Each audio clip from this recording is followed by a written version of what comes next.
temperatura, ventilação, troca de água. Animais com pesos, idades e tamanhos diferentes precisam de dosagens específicas desses recursos.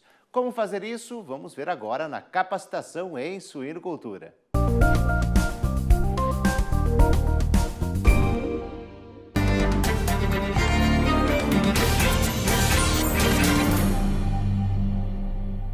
Bom, pessoal, nós vamos dar continuidade, vamos falar um pouco sobre sanidade, né? A interferência sobre a produtividade e a interação com as outras áreas. Na verdade, nós vamos falar sobre sanidade, não sobre os agentes causadores de doença, mas muito mais sobre como essas doenças e o que a gente faz na nossa rotina, no dia a dia, para facilitar a ocorrência dessas doenças na granja. Quando a gente fala um pouco em ambiência, a gente precisa entender que os animais, a gente trata, quando a gente fala de suínos, os animais têm diferentes exigências de acordo com a fase que eles estão colocados, né?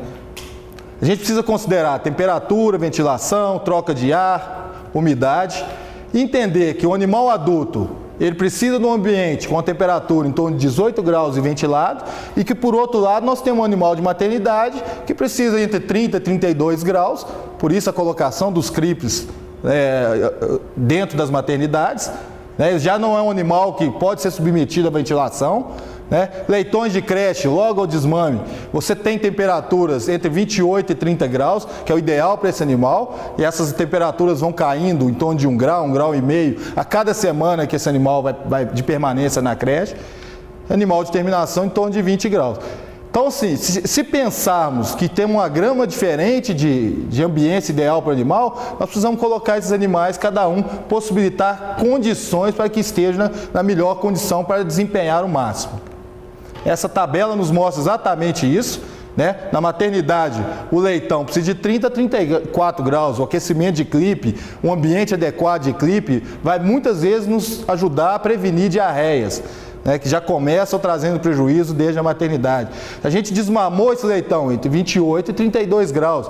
É a melhor temperatura para desempenho. Aqui, se o animal está numa temperatura abaixo, ele começa a amontoar um animal sobre o outro, o consumo vai muito abaixo do desejado, grande perda no desempenho. Essa temperatura começa a cair, 26 a 28 após a segunda semana de creche. Na recria, uma amplitude maior, entre 18 e 25, na gestação 18 e 25, a gente tem os limites de frio e calor, né?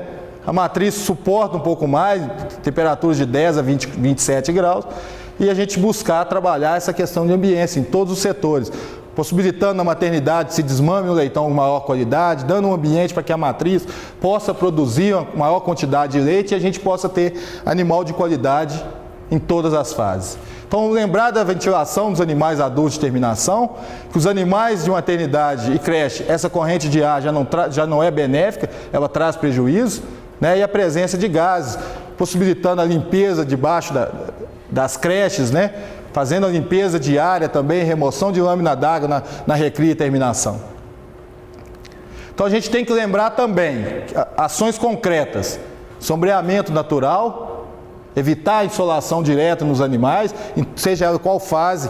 Gestação é muito comum, perdas reprodutivas, o animal está recebendo insolação indireta, que leva a queimaduras e perdas no desempenho. Cortinas, para que a gente possa trabalhar. Quando a gente vai numa maternidade, a gente tem que pensar no manejo de cortina voltado totalmente para a matriz. Com o leitão existe o clipe, o manejo mais adequado, onde deve-se trabalhar a ambiência, pintura de telhados, algumas situações onde são telhados de amianto, telha de zinco, pode-se pensar em reduzir a insolação, reduzir a temperatura. Sistema de climatização, e aí sim a gente pode falar sistemas fechados ou sistemas abertos, como existe na gestação, o sistema fechado, possibilitando que o animal esteja sempre na temperatura de conforto, reduzindo as perdas embrionárias. Na maternidade também, sistema de ductofan, né, que é um sistema tradicional para melhorar a climatização nesse setor. Altura de pé direito. E o beiral reduzindo, e em alguns momentos você precisa fazer uso de sombrite, reduzindo a insolação dos animais. Então, existe grande interação, sanidade, rotina e manejo. A gente precisa ter alvo de produção claro, objetivo claro, e qualificar a nossa mão de obra. Por quê? diretamente, quando falamos de mão de obra, a gente precisa... Todos aqueles sistemas que são implantados de qualidade nas empresas podem ser também implantados e devem ser implantados nas granjas. Preparar essa mão de obra para a implantação do procedimento operacional padrão, formação e capacitação de talentos, reciclar, treinar essa mão de obra, fazer um programa de 5S, sistema de qualidade e gestão à vista, porque os funcionários possam entender em que sistema eles estão inseridos e possam contribuir. Quando a gente fala em planejamento, a gente volta para a reposição. Entender que desde o momento que a granja é povoada, a gente tem uma meta de reposição ano a ano. E essa meta deve ser efetivamente decidida a partir de um planejamento que a gente chama de pré-descarte. A gente programa entrega de leitores em 3, 4 vezes ao ano, contribuindo para a biossegurança. Quanto menor o número de entradas na granja, menor o desafio sanitário. Então é importante a gente também, nesse planejamento de reposição, fazer essa reposição em 3, 4 vezes ao ano. Planejamento da reposição. Representa o segmento da produção mais negligenciado. Muitas vezes as granjas já começam sem quarentena, não se planeja a reposição, em alguns momentos tem um alvo de cobertura, e esse alvo de cobertura não é cumprido com qualidade, por uma falta de planejamento na reposição, precisa cumprir o alvo de cobertura, às vezes não tem o número de matriz naquela semana, simplesmente se desmama um percentual de animal mais novo para cumprir o alvo de cobertura, em idade de desmame mais cedo, aí, prejudicando todo o fluxo. Em outros momentos você tem um excesso de cobertura, também vai complicar todo o fluxo, contribuindo para o aparecimento de doença na granja. Porque a granja está pré-estabelecida. Em cada setor existe uma limitação, a densidade que se vai trabalhar. Então, se eu começo a cobrir sem planejamento, sem um alvo concreto, sem qualidade, sem planejamento, eu começo em alguns momentos a colocar mais animais do que a capacidade em cada instalação. E aí eu começo a aumentar o desafio, aumentar a pressão de infecção, e aí a gente tem problema sério. O quarentenário, muito importante, se a gente quer uma estabilidade imunológica, nós precisamos garantir que novas doenças não vão entrar dentro do plantel, né? E a gente tem doenças que estão fora do Brasil, como a PIRS, que ainda não tem no Brasil, e a gente precisa fazer todo o esforço. E esse esforço deve se concentrar no quarentenário, desde a chegada do animal, coleta de material para exame, focando nos agentes que você quer identificar, para que possa evitar a entrada de novas doenças no plantel. Né? A quarentena ainda é muito negligenciada. Será que é por baixo risco sanitário? Confiança nos fornecedores, desconhecimento, custo-benefício? Acreditamos que algumas granjas falam, não pode piorar, minha granja já tem micoplasma, tem vários agentes, mas a gente não pode esquecer que isso é muito mais uma cultura instalada no meio, no ambiente. O projeto já nasce sem o conceito de continuidade, adiamento da lugar acomodação, declínio gradual da saúde. Então a gente, todo dia que a gente introduz um agente novo, e aí quando a gente fala em confiança de fornecedor, questionar os fornecedores de genética, de onde está vindo esses animais, quais os agentes estão comprovadamente isolados nessa granja, né, para que a gente negociar que a maioria desses agentes venham sempre da mesma granja, evitando que a cada entrada a gente traga novos agentes para dentro da granja. Quando a gente fala em planejamento, é importante a gente entender qual que é a distribuição ideal de parição de um plantel. A gente quer, na verdade, que entre 3 e 6 partos estejam próximos de 50% do nosso plantel. E a gente vai entender um pouco mais sobre isso nas próximas lâminas. Então a gente tem que buscar 50% do plantel entre 3º e 7º parto. Por que isso, né? A gente precisa ajustar. Se eu tenho um plantel com alto número de porcas velhas, muitas vezes improdutivas, eu preciso corrigir. E eu corrijo isso através de um planejamento. A gente corrige através do pré-descarte. A gente vai na 7ª semana, avalia, pega as porcas que estão inseminadas e que já estão confirmadas nessa idade, faz um pré-descarte. Eu determino previamente quais as matrizes vão sair do meu plantel, seja por produtividade, seja por questão física.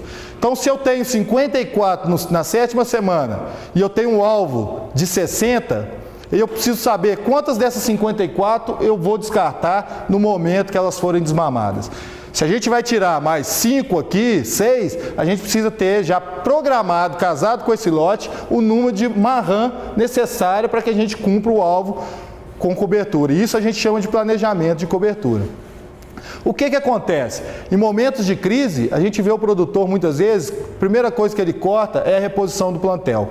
Isso é extremamente prejudicial para o resultado e a produtividade da granja. Se ele retira e ataca cortando custos, onde a gente tem em torno de 3,5%, 4% do custo da granja, e isso vai refletir no futuro resultado dessa granja, a gente pode entender dessa forma: se eu tenho baixa taxa de reposição, eu tenho um aumento de animais velhos no meu plantel, eu tenho um aumento de natimortos, porque esses animais velhos têm maior dificuldade de parto, tem redução no número de tetas viáveis, né? E com isso tudo, baixa ingestão de colostro, refugagem de mortalidade. Então, como com a falta de planejamento de reposição vai afetar a sanidade da granja? A partir do momento que você tem um menor número de tetas viáveis, você gera um maior número de refugos na granja, você tem uma menor ingestão de colostro e com isso lá na frente você tem um maior número de animais expostos a doenças. Você tem uma instabilidade imunológica. Por outro lado, nós saímos da crise, o produtor começa a ganhar dinheiro, ele quer repor todo o plantel de uma só vez. E aí entra um grande número de marrãs no plantel. A gente precisa lembrar que as marrãs têm uma menor concentração de imunoglobulina no colostro. Ou seja, os filhos de marrãs, aqueles que mamam colostro, eles têm uma menor concentração de imunoglobulina circulante e com isso eles provavelmente terão uma queda dessa proteção passiva ante os outros animais. Eles ficarão expostos aos agentes de forma precoce. Quando eles estão expostos a esses agentes, eles começam a adoecer e eles aumentam a pressão de desafio para os outros animais. Então a gente gera problema sanitário na maternidade, na creche, na maternidade, porque algumas vacinas que são aplicadas nas matrizes são direcionadas para o leitão via colostro, só que essas matrizes, essas marrãs, têm uma menor capacidade de resposta, então às vezes a gente aumenta o índice de diarreia de uma granja porque não consegue uma proteção para as diarreias neonatais através da ingestão de colostro dessas marrãs. Tem aumento de mortalidade e instabilidade imunológica. Ainda, com altas taxas de reposição, a gente aumenta a chance de circovírus, parvovírus. O parvovírus atua principalmente nas marrãs, levando a mumificação e perdas por mortalidade embrionária, diarreias, maternidade e creche, né? Esquema de vacinação versus imunidade passiva. Aquilo que a gente acabou de comentar, a importância de fazer um bom e garantir uma boa vacinação dessas matrizes gestantes e fazer um sistema de imunização via colostro efetivo. Com isso, a gente precisa detalhar e falar um pouco sobre o manejo de colostro. A gente precisa garantir que os leitões pequenos, que têm menor capacidade de ingestão de colostro, e aqueles leitões que nascem a partir do 12º, que muitas vezes os partos de duração maior também têm menor chance de ingerir colostro, que esses leitões ingiram colostro de forma efetiva, e a gente pode fazer isso através da numeração dos leitões e o rodízio da mamária de colostro. Todo o manejo de ambiente de colostro, garantindo que os animais vão ter uma proteção duradoura durante a sua vida desde a maternidade. Um pouco sobre o fluxo de instalações, Na ânsia de gerar a maior produção, escondendo atrás do pressuposto que o importante é eficiência, o fluxo de produção às vezes é desconsiderado na rotina da granja. E sempre que a gente desconsidera o fluxo de produção, e aí a gente coloca qual a capacidade dessa baia, qual a capacidade, como eu vou alojar esses animais, desde o desmame, esses animais vão estar próximos de animais mais velhos, esses animais estão dentro do próprio lote, tudo isso vai gerar problemas que levam a alta taxa de mortalidade. Então a gente precisa entender, quando a gente parte para um sistema, o desafio a cada dia ele é maior. Então a gente tem um limiar, novamente um limiar para desencadear a doença, esse desafio vai aumentando. Quando a gente faz uma limpeza e desinfecção entre lotes, faz um vazio, faz o all-in all-out, a gente consegue reduzir essa pressão. Quando essa lavação e desinfecção é bem realizada, ela volta a patamares mínimos e começa novamente no próximo lote. Quando a gente faz e desrespeita esse vazio sanitário, desrespeita uma eficiente lavação e desinfecção, a gente já começa já da metade do caminho e a gente vai vai desencadear a doença porque o animal já não consegue mais responder frente aos desafios. Então, a limpeza e desinfecção, uma medida simples, que pode ser adotada na rotina de qualquer granja e deve ser feita dessa forma, ela possibilita redução na taxa de mortalidade, aumento no ganho de peso das granjas, melhor uniformização nos lotes, redução dias ao abate. Alguns trabalhos, nesse trabalho específico de 2003, aponta que até 5 dias a menos para abate nos lotes que foram efetivamente, houve lavação e desinfecção efetiva entre cada lote, redução na mortalidade. O período de vazio, ele começa após a retirada, lavação e desinfecção. Em alguns procedimentos a gente vê, eles retiram os animais, deixam a baia vazia, mas sem lavar e desinfetar, nós estamos perdendo o tempo de vazio sanitário, né? Então, um ambiente sujo, altamente contaminado. Aqui um extremo de limpeza, a gente gosta de realçar essas diferenças, para que se entender que esse ambiente vai possibilitar ao animal uma maior possibilidade de desempenho. Então, o padrão de desinfecção sob a taxa de mortalidade. Quando ele é rara ou nunca, a gente tem maior taxa de mortalidade. Quando a desinfecção é regular, após o uso de detergente, a gente consegue reduzir essa taxa de mortalidade e melhorar o desempenho dos animais. Quando a gente olha a influência da densidade, ou seja, o número de animais colocados por metro quadrado em diferentes fases, sobre a mortalidade, a gente pode observar, quando considerou 0,15 metro quadrado por animal, uma mortalidade de 6%, quando a gente ajustou essa densidade, a mortalidade caiu de forma significativa, e atrelada a essa condição de maior densidade, aí se reforça a importância da lavação e desinfecção. Se a gente consegue fazer uma lavação e desinfecção eficiente, a gente consegue minimizar um pouco essa questão da densidade. Mais um trabalho mostrando a eficiência quando se avalia mortalidade em lotes com densidade muito alta e lotes com densidade menor, você consegue reduzir a mortalidade. Bom, como conclusão, a gente pode ver que a nutrição, ela tem um papel importante na melhoria da resposta imune dos animais, sendo, portanto, necessário considerá-la como ferramenta no programa sanitário, desde a recepção, a elaboração correta de uma dieta, o armazenamento dessa matéria-prima, garantir que o animal vai ingerir efetivamente aquilo que foi traçado para ele.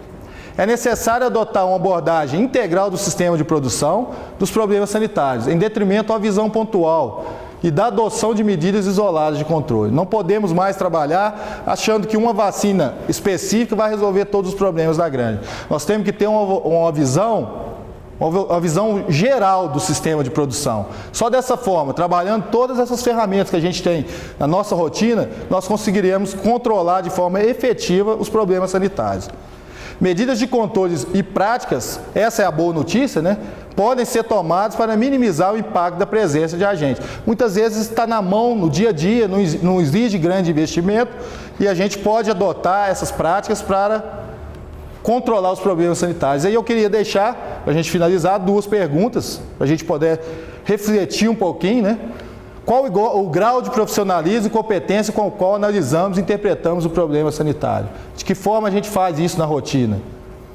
Qual a nossa parcela de contribuição na manifestação dos problemas sanitários nas granjas? Como conclusão de tudo que a gente viu, a importância de cada ferramenta, a importância dos manejos, a importância do fluxo de produção dentro do sistema, né, como a gente planeja as nossas reposições, os manejos de colostro, a importância da lavação e desinfecção no sistema, tudo isso vai impactar de forma direta na manifestação de doenças dentro das granjas. Muito obrigado.